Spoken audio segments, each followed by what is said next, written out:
Your phone buzzes beside your dinner plate, and their name lights up before you even finish chewing. Your thumb hovers over the reply box, but your chest has already made the decision your mouth would spend 10 minutes defending.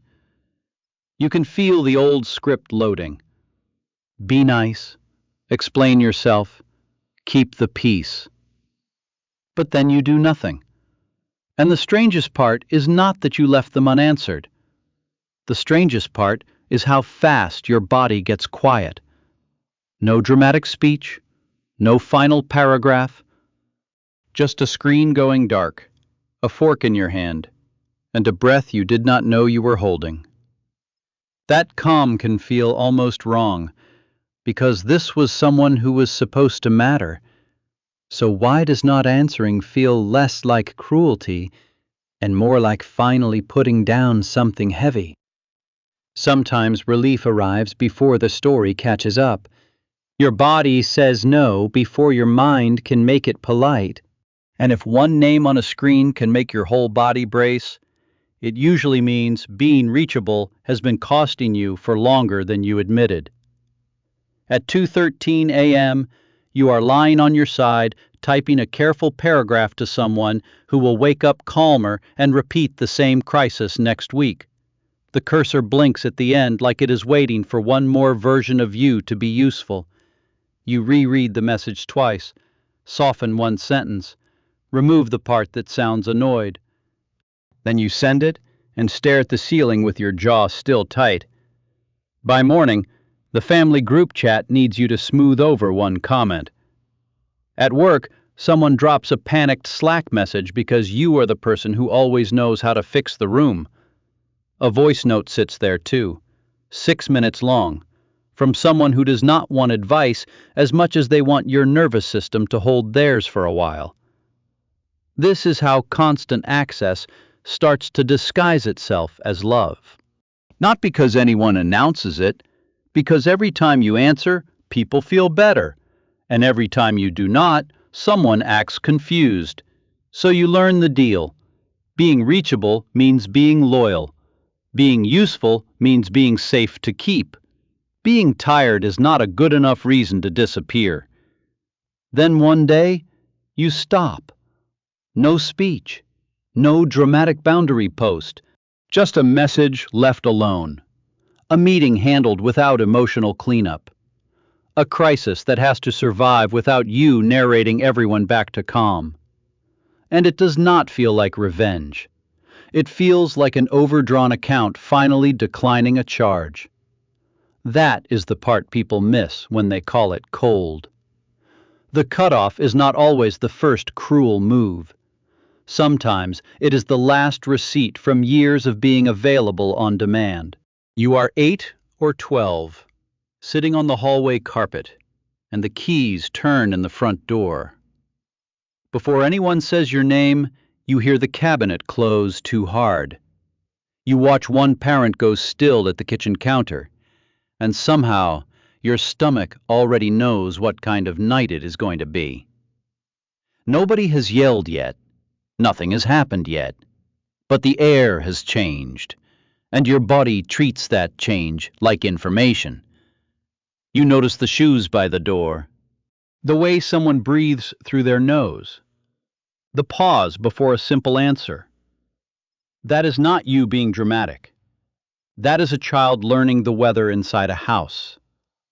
Your body learned to predict the room before it learned to trust the room.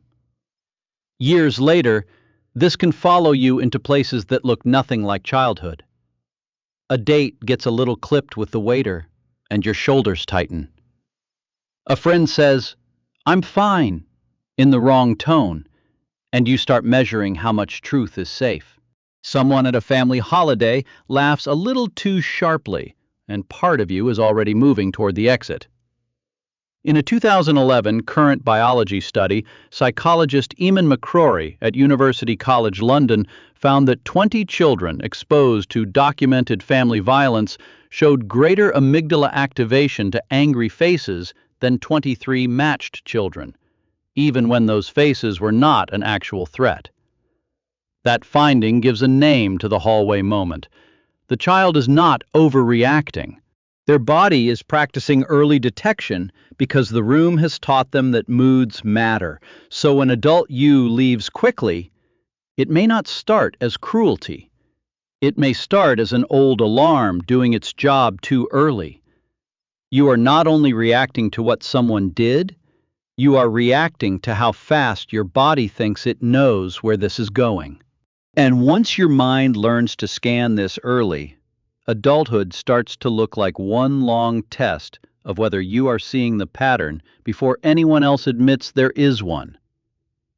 They disappear for 4 days, then come back with a text that starts, "I've just been overwhelmed," and your stomach already knows the rest of the sentence. Not because that sentence is evil, not because everyone who says it is lying, but because you have heard the rhythm before. You can almost see the half-typed apology sitting there, the careful little explanation, the soft ending, the part where they sound accountable just long enough for you to stop being allowed to be hurt. And that is where your cutoff starts to make a different kind of sense. You remember the friend who only checks in when their life is falling apart? They accept your support, calm down, promise they will do better, and never ask how your week went? You remember the relative whose compliment always has a hook inside it? "You're so responsible," right before they need you to handle something they should have handled themselves. You remember the coworker who only finds you when they're behind, not when the project is calm, not when credit is being handed out, only when their panic needs your steady voice. So by the time someone apologizes, explains, softens their tone, or adds a heart at the end, you are not reacting to one message. You are hearing the same pattern arrive in different clothes. That is not the same as being impulsive.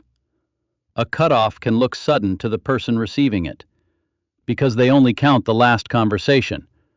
But you were counting the repeats, the missed follow-up, the apology with no changed behavior, the warmth that only appears when access is at risk. Sometimes you do not leave because one thing happened. You leave because your body recognizes what usually happens next. That is, the private logic other people do not see. They see the block. They see the silence. They see you becoming unavailable. They do not see the 3 months of tiny predictions that kept coming true. And still, there is a dangerous edge here. You leave the family group chat on a Tuesday afternoon, and for the first time in months, no one can turn your lunch break into a courtroom. For a few days, the silence feels clean. No screenshots, no side conversations, no aunt asking you to understand why someone else was cruel. You eat your sandwich without rehearsing a defense. You open the thread once, see nothing new, and feel your shoulders drop. It feels like peace, and maybe it is. Then 3 weeks later, your cousin sends one careful message. Not a guilt trip, not a demand, just, "Hey, I wanted to check on you." And your body reacts like the whole group chat found a side door. Your stomach tightens. Your face goes flat. You stare at a kind message as if kindness itself is a trap wearing better clothes. This is where the story gets less comfortable. Because your relief was real. Leaving may have protected you from people who kept using your empathy as a shared family resource. But relief does not always tell you the whole truth. Sometimes relief means you finally got out. Sometimes relief means no one can reach the part of you that would have to answer honestly. A boundary lets safe people get closer, slowly. A wall treats every knock like the same threat. That distinction matters because both can feel calm at first. Both can make your day easier. Both can give you back a nervous system that is not constantly bracing for the next accusation. But only one of them still leaves room for someone gentle to be different. The hard part is that your mind is not trying to ruin your life. It is trying to avoid repeating a pattern with a new face. So when your cousin checks in, you're not just reading her words, you're reading every old conversation hiding behind them. The cousin may be harmless, the message may be simple, but your body has already turned her into a hallway, a courtroom, a history. That is how protection becomes disappearance. Not all at once, just one unanswered message at a time. So the question becomes harder to outsource when the phone stopped ringing. Did you get your life back? Or did you just become easier to hide? You sit in your car after work with the engine off, your thumb rubbing the seam of the steering wheel. There are unread messages on your phone, but for once, no one is actively pulling on you. That should feel clean. Instead, the silence feels safe in a way that makes you suspicious of it, because you cannot tell if you are finally calm or just perfectly unreachable. This is the part no one can answer for you. Not your friends, not a comment thread, not the cleanest label you can find online at midnight. Because relief can mean two different things. Sometimes it means your life is coming back. Sometimes it means no one can get close enough to ask for the real version of you. And those can feel almost identical in the body. Your shoulders drop. Your breathing slows. The pressure leaves your chest. But the question is not, do I feel better without them? The sharper question is, do I feel more like myself, or just harder to find?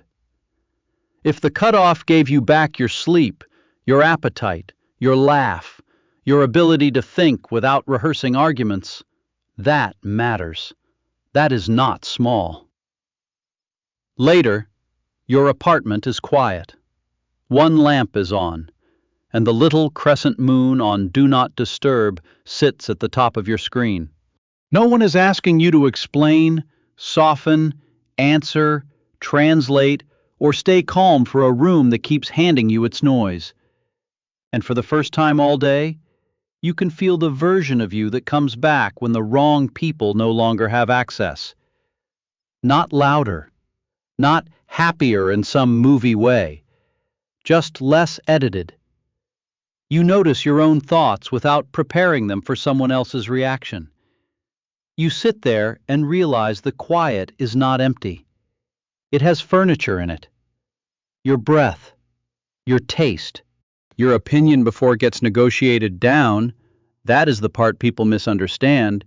They think distance means you gave up on connection, but sometimes distance is where yourself stops performing for entry.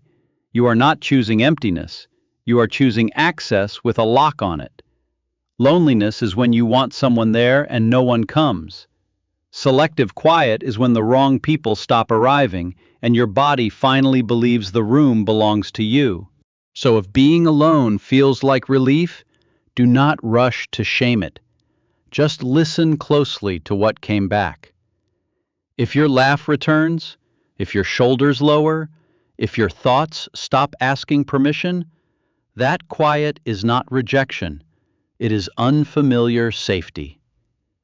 If this named a silence you have never been able to explain, comment access, not as advice, just as a marker for the kind of quiet you had to earn.